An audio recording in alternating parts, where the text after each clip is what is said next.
So Sinead, you have been working in property for too many years to count. Yes, don't let the Botox face fool you. Yes. Tell me, how did you get into property? You might have heard this already, but a lot of people find themselves falling into property.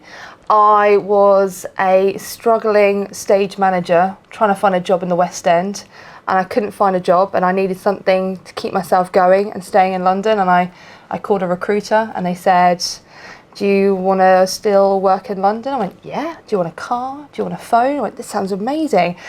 You got a job in property. I was like, right, and this is it. And I started. Do you know, we there. are so easily led. Everybody just wants a job in property to get a car and a phone. As if I can't ever go into a department store. They ask you to sit down and say, oh, you look great in pink. You look great in red. And I get easily sold to. I'm sold the dream, and now I'm selling the dream onto others. Don't you think this day and age nobody wants the car? And I definitely don't want the phone because I'd like to be uncontactable most of the time. This is the thing, I thought to myself, if I couldn't make it as an estate agent, I could be a really good taxi driver. So I feel like I still need that in my DNA, and I feel like I need that drive, literally, like a touche. But I like the idea of getting in a car and just getting lost in London. And I think you kind of need that with a car. You kind of need to know your way around and know London A to Z. You are the A to Z. So I mean, in fairness, being an estate agent is a bit like being a taxi driver. Half taxi driver, half shrink. Yes, okay. So if you were to give your younger self some advice about your career, Okay. what advice would you give? I would say, oh, that's a good question. My mum actually asked me this over the weekend. It's hilarious. I'd say don't take it so literally. Just go with the flow, see where it takes you. Yes, there's going to be hurdles. Yes, there's going to be trials and tribulations. But if you really want to do it, you will see the light at the end of the tunnel. Just take a moment, take a breath, enjoy the moment. Because I think that was the one thing when you first started in property. You go and see a, I don't know, £200,000, £300,000 house or a £500 property in Soho. I remember telling my mum, I've made it. Oh my God, this is exciting. I'm loving this. I was on top of a chip shop, but I thought it was great. But I got older on into that career and I kind of got the buzz, and then it just got a bit too addictive. And I think sometimes you look back and you think, God, I could have enjoyed that a lot more. So take the wins, learn from the losses, and just try and adapt where you can, but still remain yourself. And remember that people will remember you for that. And I would always remember that because people appreciated what I did for them, and I may take a few times to call them back, but they remember what I did. So I think that was the light at the end of the tunnel, to remember those people. And I think even to this day, you know, you are very well known and everyone remembers you, Sinead. I don't know if it's because you're like 6 foot, or maybe you're not 6 foot, but you're very tall. With the quiff, yes. Perhaps. And but you are well known, well remembered. Why do you think that is? I think this comes down to I'm dyslexic, so I was always taught to be dyslexic thinking from a mindset from someone else. So if you didn't have the right words or the right diction, or you didn't want to say the right thing via email, or you didn't have the right sort of knowledge, you had to do it in a way that you felt that you can be remembered in the right way. So I remember where I came from. I have a very strong Irish background. I really wanted to make sure they respected me.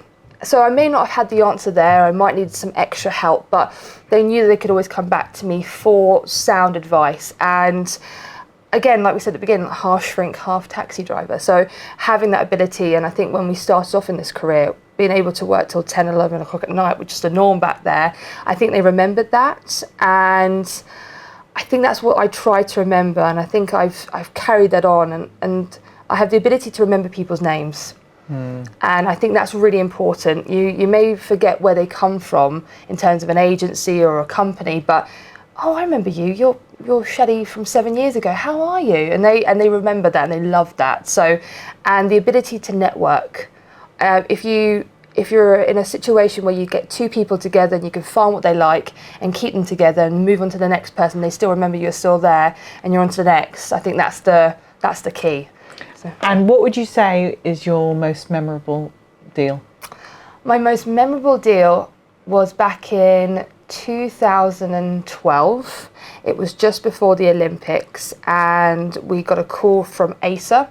They were one of the main sponsors of the Olympics, and it came through what we used to call the ringer. You'd have to grab the phone as quickly as you possibly could. There's a woman from Italy, and she didn't really understand the shortlet process, and at the time we didn't really know what was going to happen during the Olympics. We were all kind of going with the flow, making our own plans, and she never told me what she did for her company, but I had to learn. I found out that 1 minute I was in Covent Garden, 1 minute I was in Stratford, and then she told me, oh, actually I'm the global mobility manager for ASA, and I'm actually looking after everyone's accommodation for the Olympics. And I was like, oh, great. And after 14 accepted shortlet offers for all of her team, which all got accepted, she finally came up to me and said, actually, Sinead, I really want something wow. I was like, when you say wow, how wow are we talking here? She said, yeah, Sinead, price is not an option. I went, great. I found this beautiful penthouse in Northumberland Avenue, which was actually used for Skyfall with the James Bond film. And it had a beautiful view overlooking the river. It had these sort of like sort of Disney-like columns. It was just insane. It was one of the most beautiful penthouses I've ever seen in my entire life. And she was there for a few months, and then she stayed on there for 2 more years. And is that the most incredible property you've seen? I've been fortunate for my role. I've seen quite a lot of nice properties, but that's one of my most memorable properties. And what's the worst property you've ever seen? Again, my perks of my job, I get to see a variety of core level apartments, and yes, trying to sell a basement apartment in Mayfair, not the most delightful areas, and me being... I mean, Mayfair sounds lovely, basement or not. I was in the village part. I used to call it Mayfair Village. It was like St. James on the corner. And I was going down a basement, and it was damp, it was cold, it was awful, and it was on top of a shop, and it was like the owner didn't really look after it, but he was adamant he wanted to get it, and I got it for like £450 a week. Just thinking about it now, it's so expensive, but this guy walked in saying, it's quite cosy, Sinead, isn't it? I was like, yep, I'm going to wait upstairs, you have a look round, and I will, I'll see you back in 5. I'll have the application form ready. And, I've got to think of more questions now. I'm coming to my end. This is great. Sales and lettings. Brilliant. I love this one. Oh yeah, can you just say, why did I pick sales or lettings? Do you know what? These are their questions. I've not asked anyone that, but I will do. I love this one. Okay, I'll definitely ask you that Okay, then. and then, our culture. You can thank ChatGPT for that. Culture. John D. Wood culture, name what you can from our culture. Best things about my job. Okay. Mm-hmm.